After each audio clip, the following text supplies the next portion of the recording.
महाराष्ट्रात बाळासाहेब ठाकरे आपला दवाखाना सुरू करणार असल्याची घोषणा राज्याचे आरोग्यमंत्री एकनाथ शिंदे यांनी केली।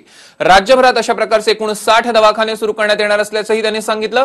उल्हासनगर येथे 100 बेडच्या कामगार राज्य विमा रुग्णालयाचं भूमिपूजन समारंभ आज पार पडला आणि या समारंभात युवासेना अध्यक्ष आदित्य ठाकरे, खासदार चंद्रकांत कैरे, खासदार श्रीकांत शिंदे हेही देखील उपस्थित होते।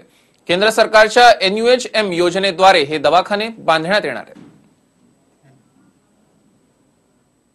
बाळासाहेब ठाकरे आपला दवाखाना एक संकल्पना घेऊन आपण ती सुरू केली। ठाण्यामध्ये 2 दवाखाने आदित्य ठाकरे साहेबांच्या शुभ हस्ते सुरू झालेले आहेत आणि आपल्याला सांगायला मला आनंद वाटेल की केंद्र सरकारच्या NUHM च्या माध्यमातून 60 आपला दवाखाना मंजूर झालेले आहेत आणि ते बाळासाहेब ठाकरे आपला दवाखाना या नावाने लोकांना सेवा देतील।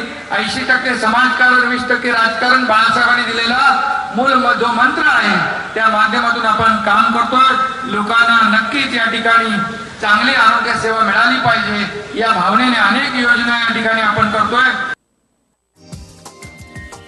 हा व्हिडिओ तुम्हाला आवडला असेल तर असे आणखी व्हिडिओ पाहण्यासाठी TV9चं YouTube चॅनल सबस्क्राइब करा, बेल बटन दाबा। ताज्या घडामोडींसाठी लॉग ऑन करा tv9marathi.com।